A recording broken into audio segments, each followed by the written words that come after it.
नमस्कार दोस्तों, मैं आप सबके बीच में एक बहुत ही बेहतरीन बात बताने जा रहा हूं दोस्तों। ज़रा ध्यान से सुनिएगा दोस्तों।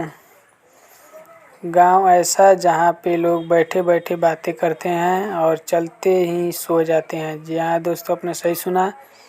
वहाँ एक ऐसा गांव है जहां पे लोग बैठे बैठे ही सो जाते हैं। कहीं चलते हैं तो चलते चलते ही सो जाते हैं। बाज़ार जाते हैं तो रास्ते में ही सो जाते हैं। जी हाँ दोस्तों, ऐसे ही अद्भुत बातें हैं आपको बताने जा रहा हूँ दोस्तों। ज़रा ध्यान से सुनिएगा और मेरे वीडियो पे बने रहिएगा दोस्तों। लास्ट तक मेरे वीडियो देखते रहिएगा दोस्तों। ऐसे ही इंटरेस्टिंग वीडियो पाने के लिए मेरे चैनल को सब्सक्राइब कर दीजिएगा दोस्तों। और मेरा वीडियो आप लोग को अच्छा लगेगा तो प्लीज़ एक लाइक कर दीजिएगा दोस्तों। तो चलिए, मैं आप लोगों को ये दिलचस्प कहानी के बारे में मैं बताने जा रहा हूँ दोस्तों।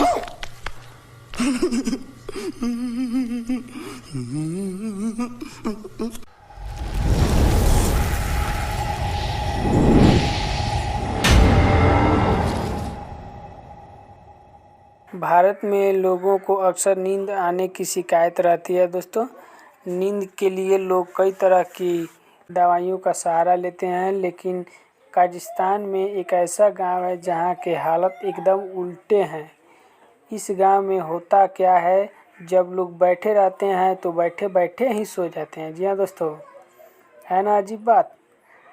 कोई बात कर रहा है तो कोई कभी सो रहा है। जी हाँ दोस्तों, कोई बात करते करते सो जाता है तो कोई चलते चलते सो जाता है। वो कभी भी सो जाता है, इसका कोई लिमिट नहीं है। यहाँ तक कोई आदमी पैदल चल रहा हो तो उसे भी नींद आ सकती है। वो सड़क के किनारे ही सो जाता है। सोचिए, अगर आपके गांव या शहर में अगर ऐसा हो जाए तो उसकी हालत, अपने आपके गांव शहर की हालत क्या हो जाएगी दोस्तों। तो सुनिए दोस्तों, अब सबसे बड़ा सवाल ये है कि आखिर इस गांव में ऐसा क्या है कि लोगों को इतनी नींद आती है कि वो चलते वक्त भी सो जाते हैं। दरअसल इसके पीछे का खास तरह का डिसऑर्डर है, जिसकी वजह से यह गांव पूरा ऐसे में जानते हैं कि ज़्यादा नींद आने वाले डिसऑर्डर आखिर क्या है और सिर्फ इस गांव के लोग ही इस बीमारी से क्यों परेशान हैं। इसके बाद आप समझ पाएंगे कि यहाँ के लोगों को नींद क्यों आती है और इस तरह यह उनके लिए मुश्किल काम है दोस्तों। तो सुनिए गांव की स्थिति। यह कहानी काजिस्तान गांव की कराची की है। गार्जिनिया में एक रिपोर्ट के अनुसार यहाँ की स्थिति ऐसी है कि घर हो या दफ्तर या फिर कोई दुकान, हर किसी को भी नींद आ सकती है।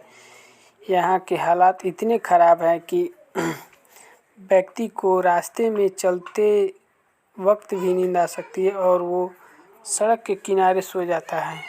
इतना ही नहीं दोस्तों, एक बार सोने के बाद ऐसा नहीं ये है कि उसकी कुछ देर बाद नींद खुल जाती है।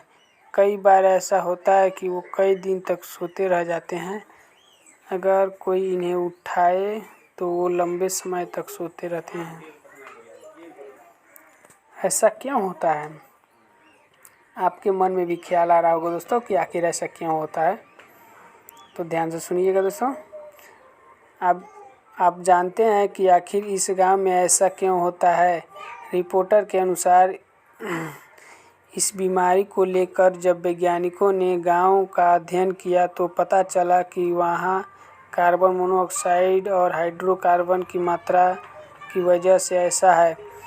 इससे होता क्या है कि लोगों को इतनी ऑक्सीजन मिल नहीं पाती जितनी शरीर की को ज़रूरत है। जी हाँ दोस्तों, इतना ऑक्सीजन मिल नहीं पाता कि जितना उनके शरीर के लिए ज़रूरत है दोस्तों। और धीरे धीरे वो बेहोश हो जाते हैं। इसके अलावा वे भी कहा जाता है कि इस गांव में यूरोपियन से बनी जहरीली गैस का असर बहुत ज़्यादा होता है, जिससे यहाँ के लोग सामान्य से ज़्यादा सोते हैं। जानकारों का यह भी कहना है कि इस गांव के पानी में यूरोपियन की जहरीली गैस भी असर होता है, जिससे पानी भी जहरीला और दूषित हो गया है। शोध से पता चलता है कि पानी कार्बन मोनोऑक्साइड गैस की मात्रा अधिक होती है, जिससे लोग महीने तक सोते हैं। अब नहीं है ये शिकायत। गर्जिनिया की रिपोर्टर की यह भी कहा गया है कि अब लोगों को यह शिकायत नहीं है। रिपोर्टर में सरकार के हवाले कहा गया कि वैज्ञानिकों ने इस गांव के लोगों के स्लीपिंग डिसऑर्डर का कारण पता कर लिया है, जिसके बाद से अब वह दिक्कत नहीं है। साथ ही एक कई रिपोर्टर में कहा गया कि सालों से लोगों में यह दिक्कत नहीं है और अब लोग आम जिंदगी जी रहे हैं। जी हाँ दोस्तों, अगर मेरा बात आप लोग को ज़रा सा भी अच्छा लगा हो तो प्लीज़ एक लाइक कर दीजिएगा दोस्तों, और मेरे चैनल पे अगर नए हो तो प्लीज़ सब्सक्राइब जरूर कर दीजिएगा दोस्तों। चलिए मेरा वीडियो अब समाप्त हुआ दोस्तों, धन्यवाद दोस्तों। और अगर तुम लोग नए हो तो सब्सक्राइब करो, वो जो लाल वाला बटन है उस पर फूट फेंक के मारो या फिर मोमबत्ती, मुझे नहीं पता, बस क्लिक हो जाना चाहिए।